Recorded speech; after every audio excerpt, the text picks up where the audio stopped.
The relationship between Africans and their money is it's an abusive relationship, hyper-abusive relationship that settled into such a state of decay that a lot of people couldn't even imagine something different. So the truth is, there's a lot of money in Africa, a lot of money, trillions. The people just can't use it, even money that they have, because they can't move the money around. It's stuck in whatever country they're in.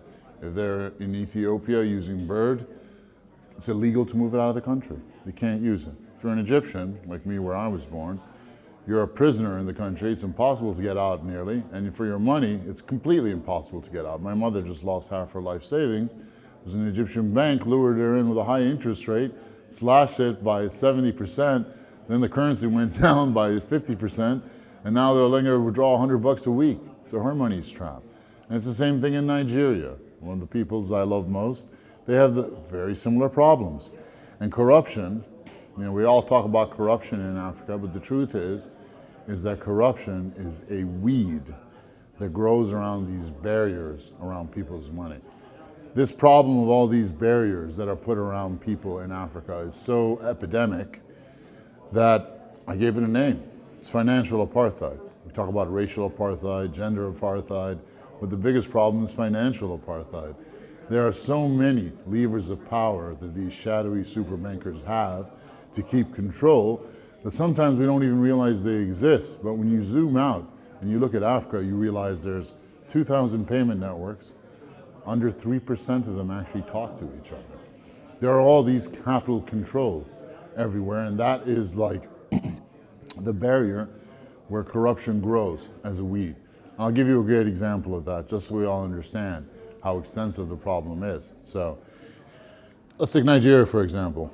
If you want to get, a debit card in Nigeria that you can use outside the country, say to buy something from Amazon or eBay in the UK, okay, well you have to apply for a domicile account, which you can get.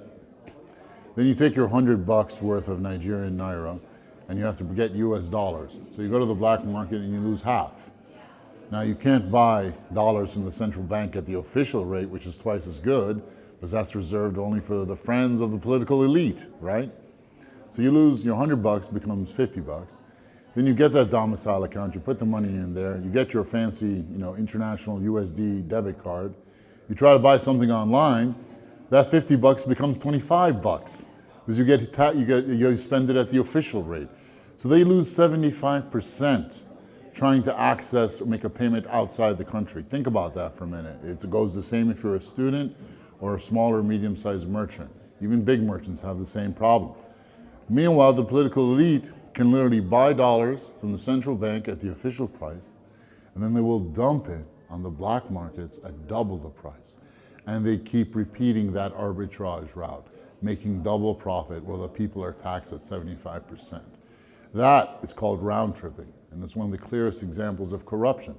And you can see it is simply a result of these capital controls, which are imposed on these countries from the outside. And everyone goes there to feed, and the people suffer. So Bitcoin is something that Nigerian people have taken very strongly to. So 8 years ago, when I went to Africa, I met the people, I went to the streets, I talked to people, something revolutionary, right? Even now, CEOs in finance don't actually like talking to their customers, but I did. I grew up in New York City in the 80s, and my parents knew then, I didn't understand how to talk to people, I understand that's how business is done, and they taught me a lot. They taught me every single one of their problems because I asked and I listened. And when I saw that, I was like, wow, these folks need Bitcoin and the promise of it more than anyone else. And I took my time and I focused on that place because they had the drive, they had the acumen. I put my bets on black and they rewarded us tremendously. They taught me so much. Through a hack, we got the first Bitcoins into Africa through Nigeria by creating a corridor between Nigeria and China using gift cards. And we onboarded millions of people. 2 million Nigerians were onboarded to Bitcoin with that. And once all that Bitcoin flooded in through that corridor, flooded to the rest of Africa. And that's why, there's so much Bitcoin in Africa right now with this hack. And Nigeria leads the whole world in Bitcoin adoption. The corridors are the natural result of free trade. Once people identify supply and demand, and they can be over a very long distance, you'll see corridors being built. Like the corridor I described between Nigeria and China, that was huge. It solved the massive problem of getting the first Bitcoins into Africa. But you're going to find these corridors, and there's literally an infinite number of them, developing between all nations, right? For example, I just found out about a corridor from the Dominican Republic to Rwanda just a couple of weeks ago. I was like, wow, what are they doing over there with that? What's going on there? It's a remittance corridor. It works. You know, wherever you're going to find people in different places, these corridors naturally exist. So you take the number of countries in the world, times the number of countries in the world, times the number of possible use cases, times the number of possible niches or industries, and you get this massive array of combinations of possible corridors where liquidity is trapped. And these people can help each other, and people on each side will make money. They will employ their friends and families to help them do this, and you're going to see the gears of civilization start to move. Trillions in value being traded using Bitcoin as the clearing layer. What's happening right now is just scaled up. Some people think, wow, that's a pretty big dream, Ray. I mean, how big can peer-to-peer get? Well, let me tell you, whatever is happening in any peer-to-peer marketplaces like No One's or Binance P2P right now is a drop in the bucket compared to the amount of peer-to-peer transactions that happen on WhatsApp, Telegram, in person, right? It's a fraction of a shadow of a whisper of that. So peer-to-peer is already orders of magnitude greater than centralized exchange volume. And I'm talking about just crypto here. It's already bigger than that. The more we build these structures that allow us to take what's happening on these black markets and light them up, give the world an estimate of how much is actually being transacted, people are going to be in awe. They can't believe there was this much money waiting to be moved. And when money starts moving around the world, people start getting to work, right? People start being employed because the money can now actually move around. This is the magic of free trade. This is why free trade creates wealth. This is why being a merchant is cool. Because if you find that one corridor and you set up your trade route, you get rich and you employ people around you. You're not taking anything away from anyone else. Understand this, it's an important point. Because one of the biggest lies they tell us is that, oh, yeah, it's horrible what's happening there in Africa with all those people, but you know, if they weren't paying the price, our standard of living in the West would be a lot worse. That's a lie. That's an absolute lie, and they use that to turn us against each other. It is not the West versus the Global South. When the Global South rises up, the West will rise up too. Probably at a more dynamic rate. Those people are going to be making things. We're going to be buying more things. It's only the corporations that are sitting there in the middle, squeezing their blood out of them. The people of the West get none of the benefit from that. That is an absolute lie. That all goes to them. But now we're going to put everyone on a level playing field. And as fast as the Global South will rise up, and it will rise up quite fast, the West will be rising up as well. Everyone's life is going to get better because we are all in the same boat.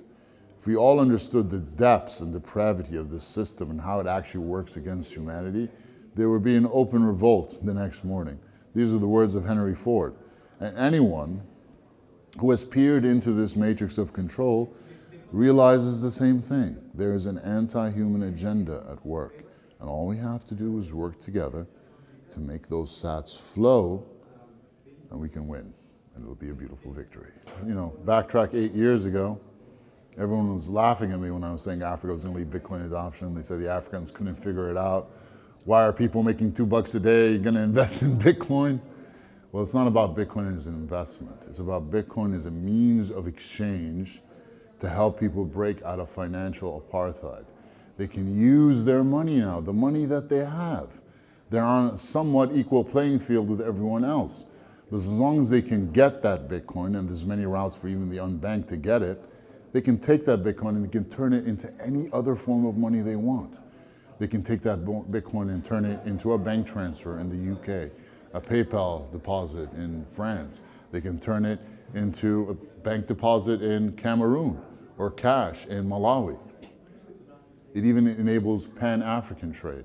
Essentially, Bitcoin is right now the clearing layer of Africa. But only a few people are doing it. And by a few people, I mean a couple million. This is a population of over 1 billion. We've got like 1 million really smart, young arbitrage traders. that are using Bitcoin as a means of exchange, as a clearing layer for all the world's money. So as it is right now, I am hereby declaring that Bitcoin is actually the Pan-African settlements layer right now. And I think in about 3 years, that'll be the huge news. The youth of Africa have already created their own Pan-African currency. And it's just Bitcoin. Wow. That opens up a lot of doors. Gaddafi would be proud.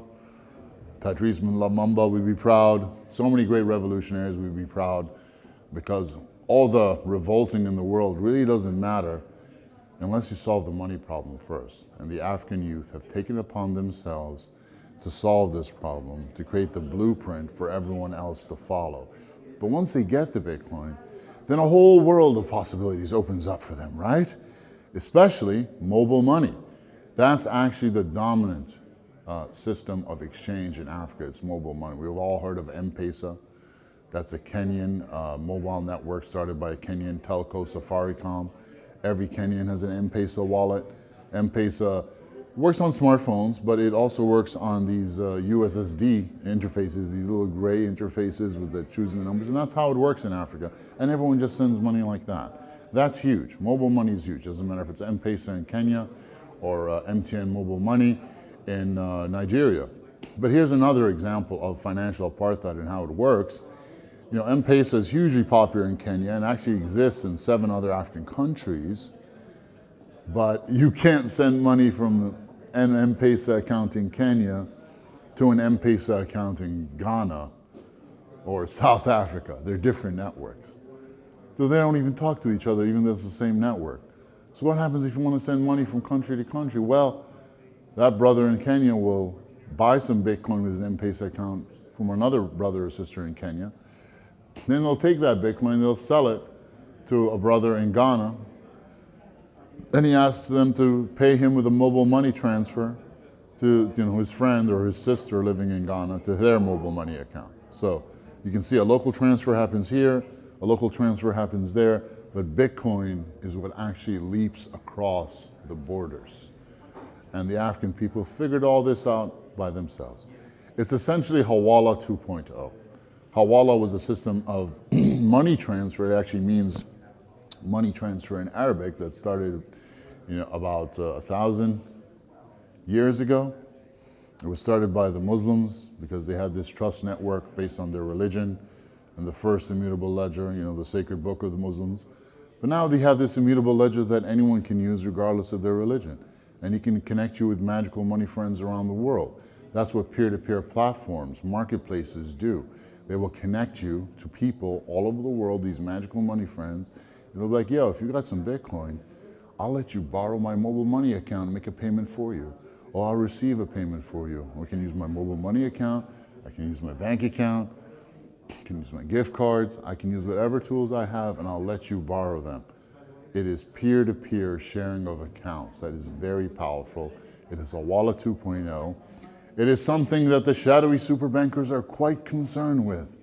They'll try to label it money laundering. But this is all clean, legitimate money. And these are real use cases by real people using it daily.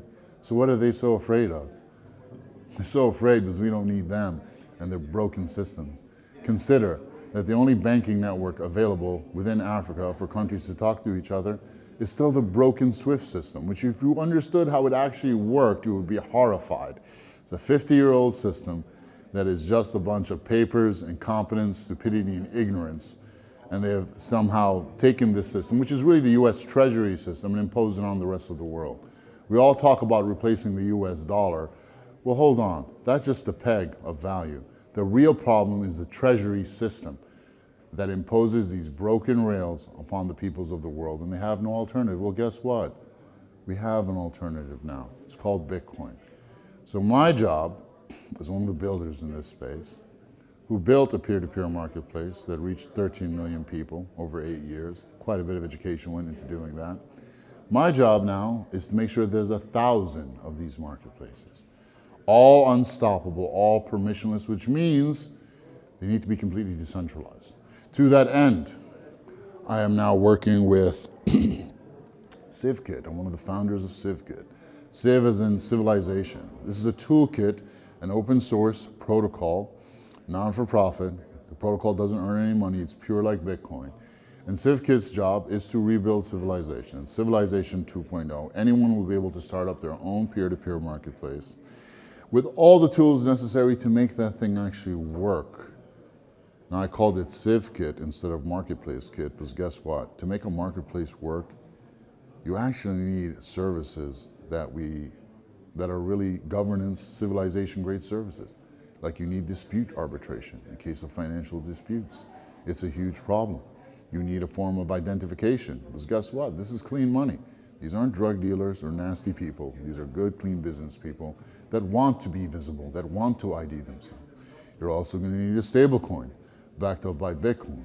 All of this goes into this toolkit that utilizes Bitcoin, Nostr, Lightning, and several other technologies to allow anyone to create their own marketplace as easy as creating a WordPress blog.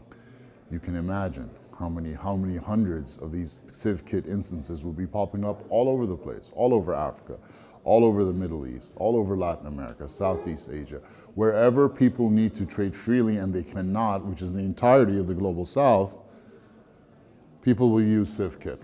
It'll connect everyone together. All that liquidity will go to a huge global order book where we can all share that liquidity and anyone can trade anything with anyone. Wow. That is the key to prosperity, guys. Once humanity has unstoppable free markets, wealth is created. Billions of young people will be put to work around the world. That is what 8 years of building a peer-to-peer marketplace on the ground in the global South has taught me. History teaches us the same lesson. So if we're going to win this thing, just keep it in the back of your mind and on the tip of your lips. The natural state of humanity is prosperity, abundance, and wealth. The only reason we don't have that is because of this artificially imposed poverty matrix. Call it financial apartheid. If you find a better name, use it. Just remember, we're here to be wealthy. And all that means is we have no need for anything. We have food, we have shelter, we have transportation, we have education. It is within humanity's ability right now to provide that for every single person on the earth. Believe that, and we got a real shot at victory, folks. Next 7 years, humanity will win this one. And I will personally declare 21 days of hardcore celebration for all us Bitcoiners that made it happen. See you there. That's amazing. Yes, it was wonderful.